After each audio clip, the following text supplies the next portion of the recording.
The one that says invisible is bright yellow, the brightest one. You're invisible. Is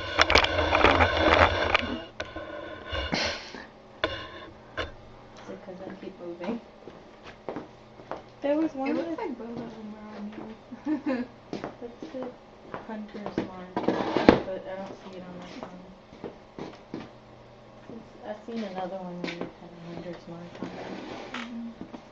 They've got good stats on Etsy, these two. Okay, lady. Yes.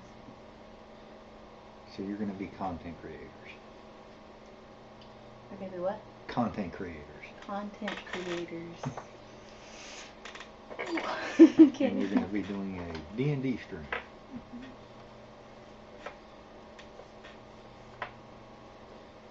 What kind of characters are you going Do you just want us to tell you about our character plans? to play? Just basic stuff. Do you want to go first? Oh, man. Well, I wanted to be a Tabaxi grave cleric. And I guess I got the idea to be the cleric because I was going to originally go with the ranger or monk. And I got the idea from playing a one-shot with a cleric because I normally don't play clerics. And I really enjoyed it. So I looked up like different types of clerics and ones that would fit with what I wanted. What's the concept behind the character? Is she like edgy or... I don't want her to seem edgy, but I feel like everybody else is going to think she's edgy. She's misunderstood. What is that for? So edgy. If you want to call her edgy, yeah, sure. Nah, like, she's been through stuff. She's seen the bad in the world. She doesn't know much good. So she's goth. No! Oh my god! Ah! You're going to play Goth Kitty. I got Sure, okay, I'm gonna be a goth kitty. Spiked collar. No. Alright, what do you see her as? What do you see her as? Trying to work through stuff she's been through and like find a place she wants to be in the world, where she's going with her life.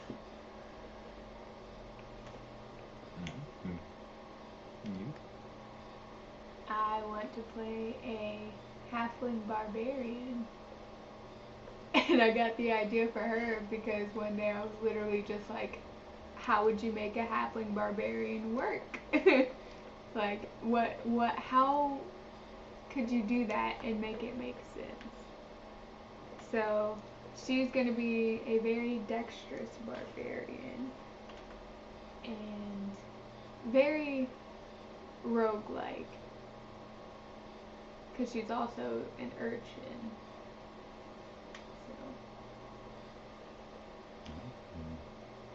Is she gonna be edgy?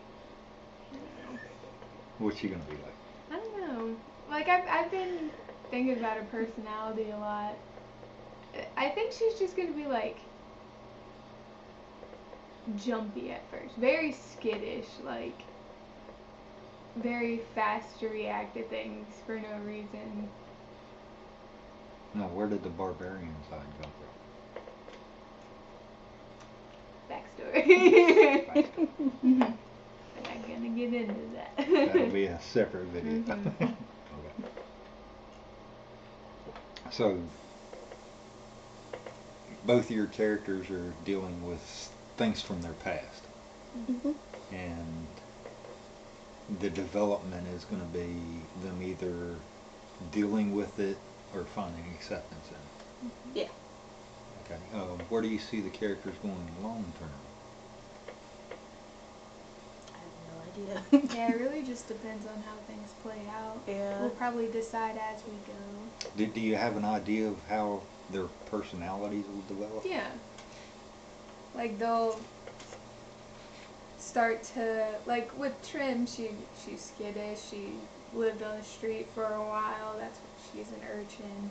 So like later on she's gonna let go of things that she doesn't need anymore. Like she's gonna start loosening up on her survival tactics, like talking to people more, trusting people easier. Okay. So she's gonna get away from just running on instinct. Mm-hmm.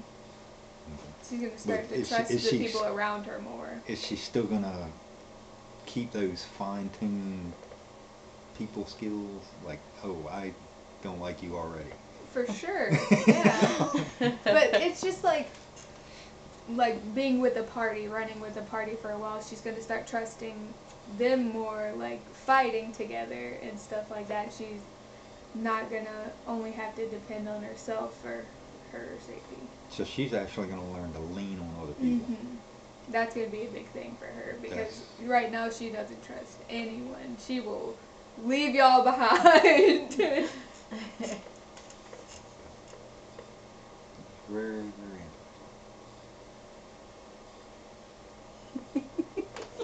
Well, I mean, my character probably wouldn't. The way I want to play her, she wouldn't leave anybody behind.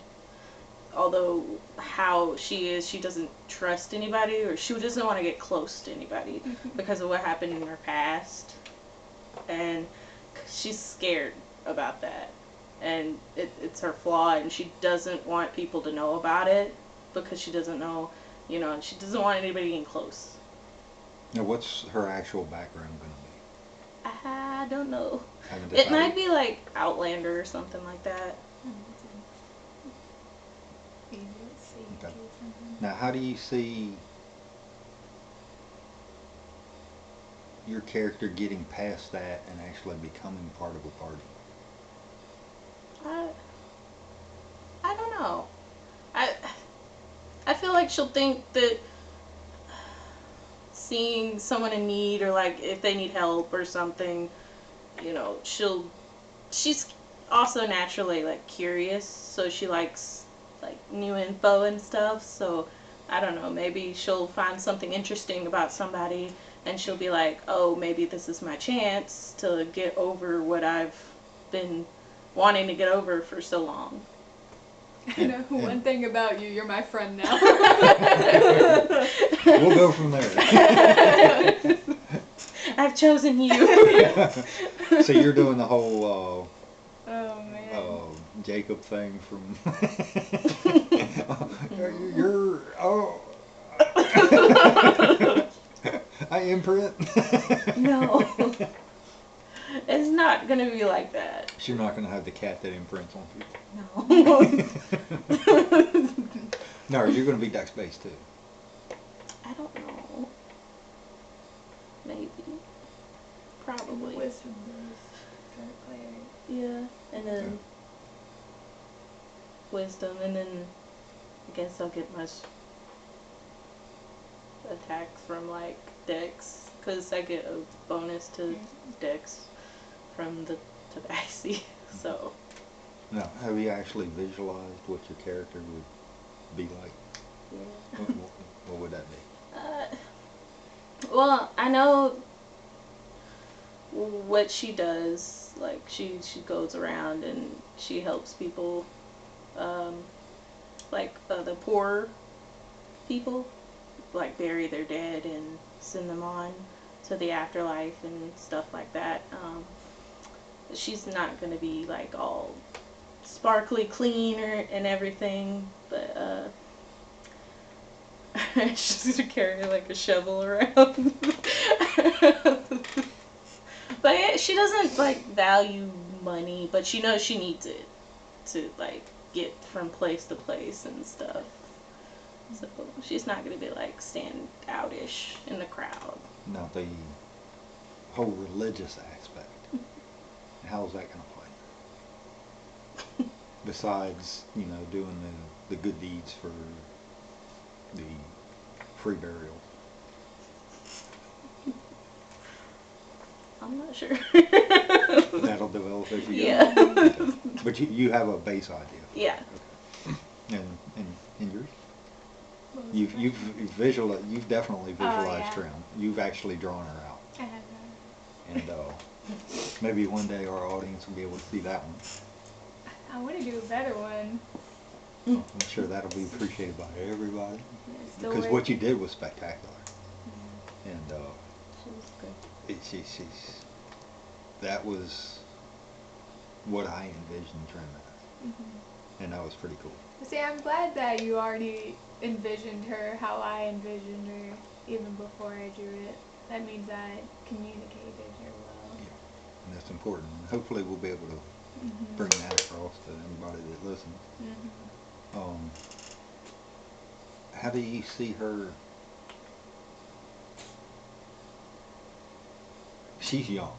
She is young. So she's actually going to mature and grow. And of course that's going to be awkward. And hopefully you'll be able to show all of that coming through. Yeah, I think I can. Steal these street clothes. And one of the big things with Trim being a barbarian was she's a little hesitant to rage. Yeah. Can you explain that? I'm planning on making her a berserker. So I'm presenting her rage as like an uncontrollable force that just kind of happens as a last resort. Like if she's cornered, if somebody hurts her, it's just tunnel vision rage. So she is hesitant to rage because she feels like after she starts, she can't just stop it, and she knows that every time she does it, she hurts or kills people. So she tries to avoid it as long as she can. Now, is that going to have a psychological impact on her? Oh, for sure. For being that young? Yeah. Now, how old exactly are you I'm planning planning on making her between 14 and 16. Okay. So, like, she's not super So young, that but would still, actually be, yeah. in that time period, supposedly right there at the edge of adult. And 16's actually adult. I haven't really concrete, like, her time sequence, her timeline yet, so it's going to be between 14 and 16. I think when I originally made her, she was 16. No, halflings age differently, don't I think so. they? We'll have to check that. Yeah.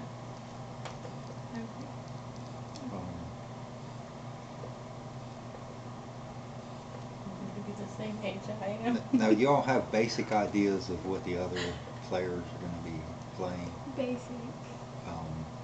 Of course, we're not going to. I mean, you two know more because you've talked and developed your characters with the other.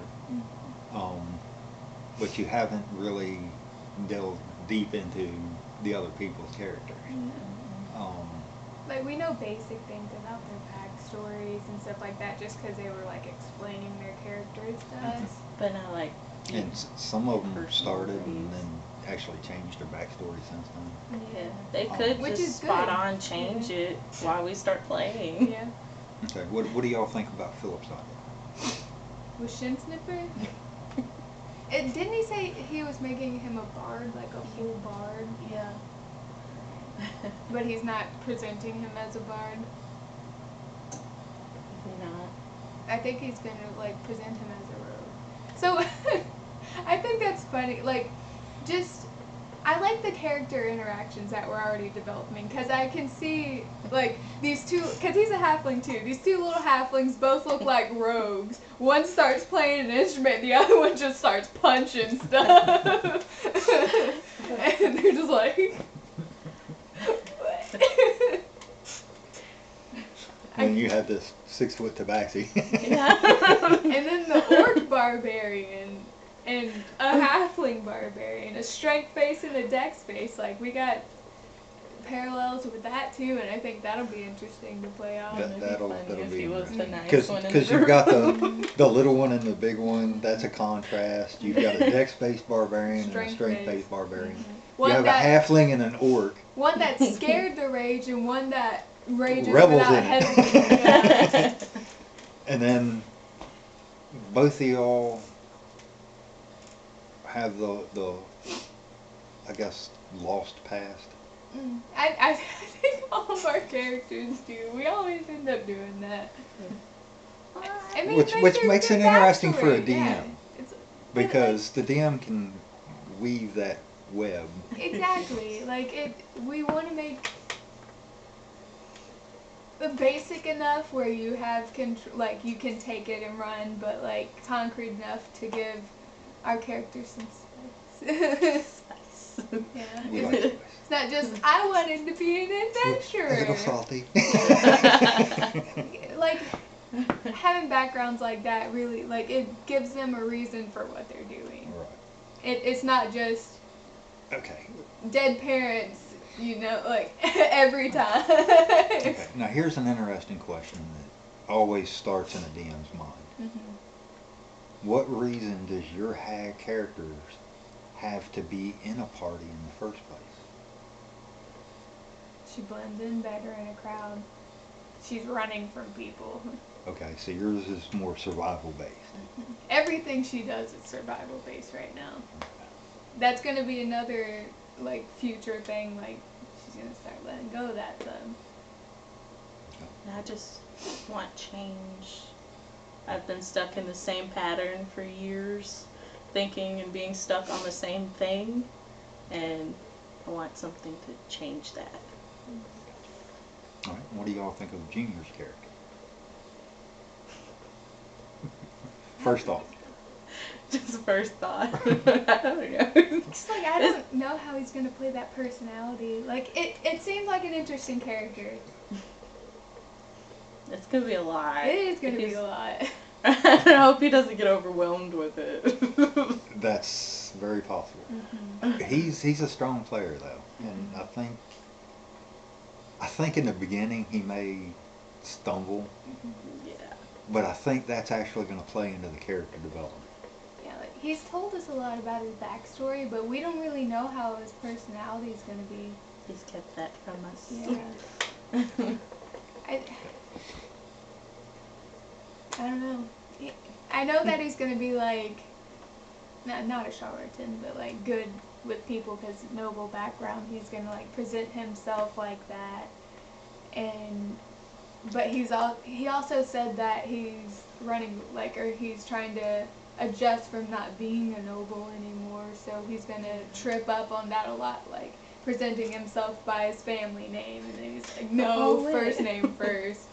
That's how he described where he's it doing to the me. noble thing, and all of a sudden he backs off of Yeah, it. yeah. It's okay. Me personally, I've played with all of y'all before. Mm-hmm. All of y'all are strong role players, and I'm really. It's the whole reason I put this together, because I'm interested in seeing how far you all can take this. You'll make me cry every session. I try not to. You don't make me cry. Okay. For the audience, past history, they have cried during sessions. Actually, can y'all explain one of those? Tell us a story. Tell us a story. One time where you actually cried at the table. Kellen? Rebecca's first session ever playing with us. We were at a keep that was having a festival. And she goes into a tent and meets this little gnome boy, and he was showing her all of his little inventions, stuff that he was working on. And he brings out a little cricket. And it's just a little mechanical cricket. It's chirping. And she was responding to one of us, what one of us had said out of game. And she was like, "Oh, that's sad." And the little boy was just like, "I have better." And she almost, you did start crying, didn't you? She felt so bad.